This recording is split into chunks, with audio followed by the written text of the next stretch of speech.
Welcome to another in our series of quick revision blasts. We take a market structure and we ask some revision questions. If it's okay with you, let's spend a few minutes looking at contestable markets, and this time the UK parcel industry. Really interesting example of oligopoly meets contestable markets.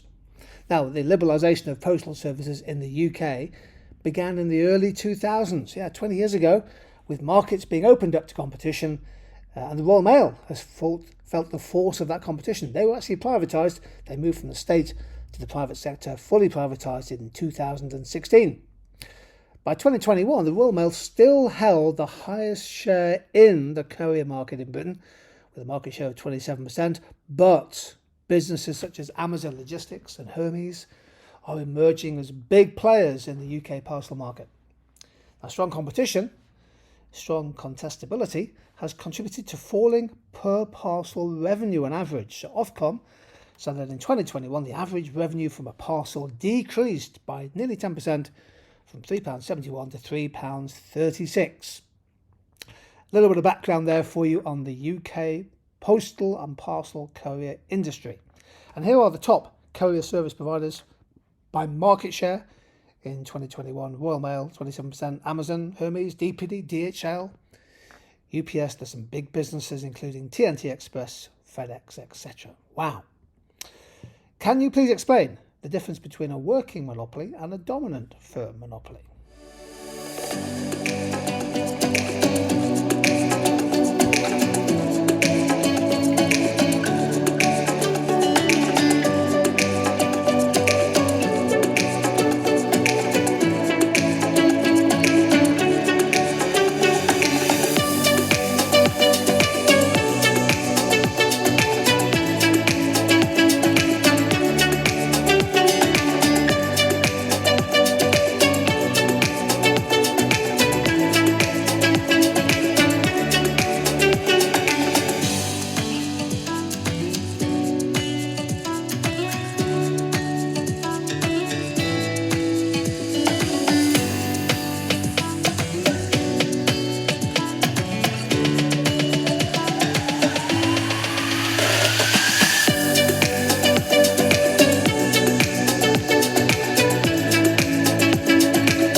Two key terms here. A working monopoly is a firm that has more than 25% of the defined market. Indeed, the Competition and Markets Authority often investigates a merger or a takeover where it does leave one firm with at least a quarter of the industry. Dominant firm, obviously a bigger share of the market, is where one business has more than 40% of the market. Now, here's the data that we showed just a little while. Can you calculate for me, please, the 3-firm and the 5-firm concentration ratio for the UK courier industry? Have a go.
So you'll often get data in the exam, won't you, with market share, the 3-firm ratio. Take the top 3 firms, Royal Mail, Amazon Logistics and Hermes. Amazon now the second biggest firm in the UK, and that averages up, I think, to 51%.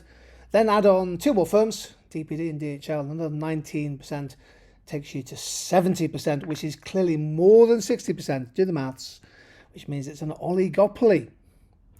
This is interesting. This is what's happened just in the last 6 years or so to the volume, the quantity of letters and parcels delivered in the UK by the Royal Mail, just by the Royal Mail, which is now privatised. You can see a trend here, can't you? That letters have fallen, parcels have grown. Now, using this data, can you please calculate in 60 seconds two percentages, the change in the volume of letters and the change in the volume of parcels delivered by the Royal Mail between 2017 and 2022. Do have a go.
Couple of percentages there for you. Letters have obviously fallen, parcels gone up. The percentage change in letters is minus 33%, which is the change over the original, divided by the original times 100.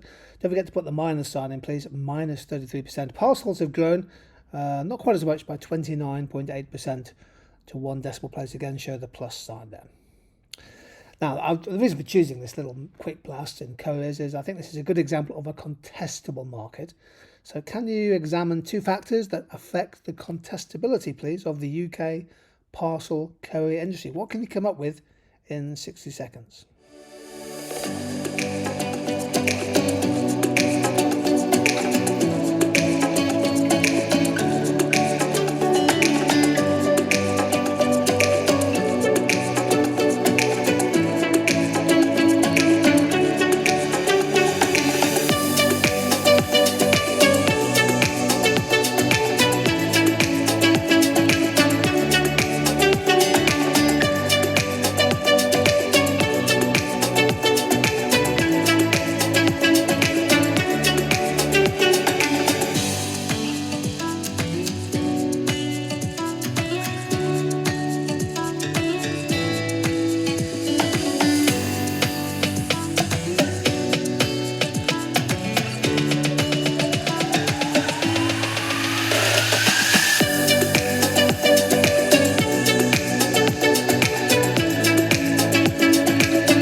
Very important to understand contestability. It is a word, and two factors affecting it.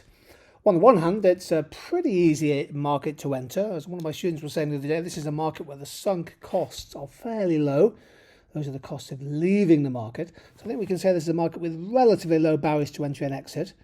New firms can enter the market by leasing vehicles. They don't have to buy vehicles. They can enter into leasing contracts and maybe be able to set up delivery networks and things. There's no significant regulatory barriers. You don't need necessarily expensive licenses or permits. It's not like financial markets. So on the one hand, it should be fairly easy for companies to enter, particularly at a local level, for example, city deliveries. On the other hand, of course, the word examine invites evaluation, doesn't it? There are incumbent advantages. Incumbents are existing firms, established firms. Typically, these businesses have achieved economies of scale that allow them to bring down their unit costs, their average costs. They might have established brands, well-known brands, well-trusted brands, customer bases. They may have long-term contracts, for example, with suppliers and customers. And they may well have the resources, the money, the finances to be able to engage in limit pricing. If a new firm enters the market, they may be able to cut their prices, absorb some loss perhaps in the short term to make life tough for a new entrant. Now, what do we think are the likely consequences of an increase in contestability for consumer welfare? Have a go.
idea if you get a question on consumer welfare to think about the consequences for efficiency and welfare.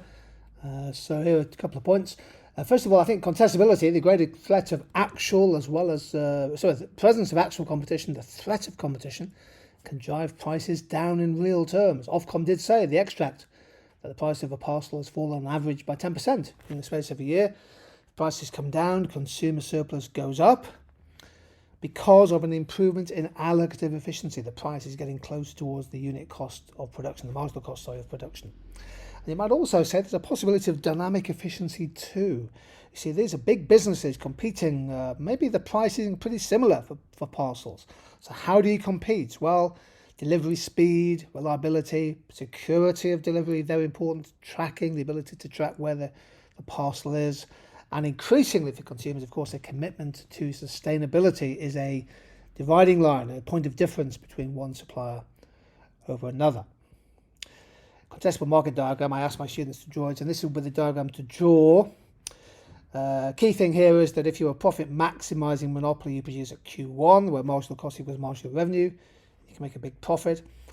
If you are facing the threat of competition, you're more likely to lower the price, perhaps move to a normal profit equilibrium output Q2.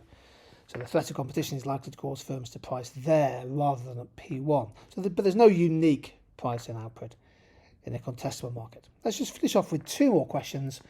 Royal Mail, I said a few minutes ago, was privatised in 2016, fully privatised. It moved from the state to the private sector. Can you think of two advantages, two arguments in favour of privatisation? I'll give you a minute.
So the issue of privatisation, of course, controversial. Lots of industries, water, energy, telecoms, the rail industry, and the Royal Mail, of course.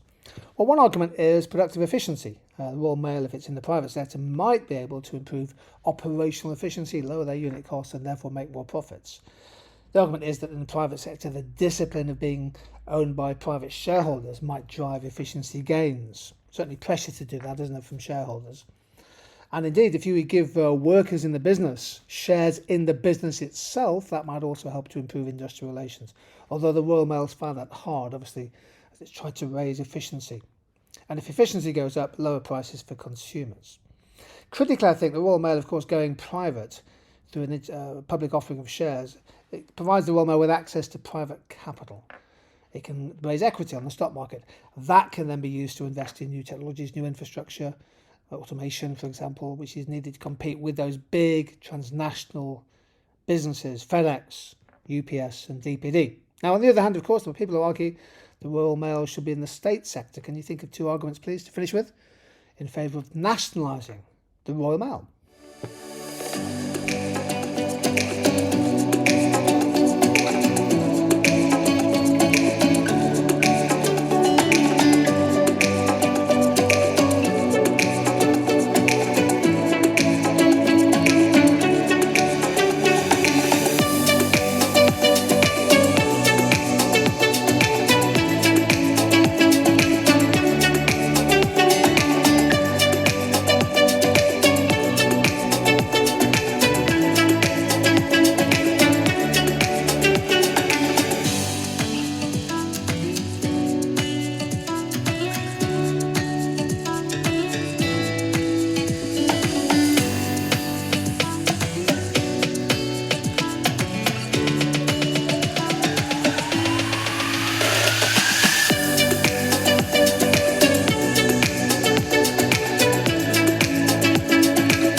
Should the Royal Mail be in state ownership? Well, lots of arguments for and against, of course.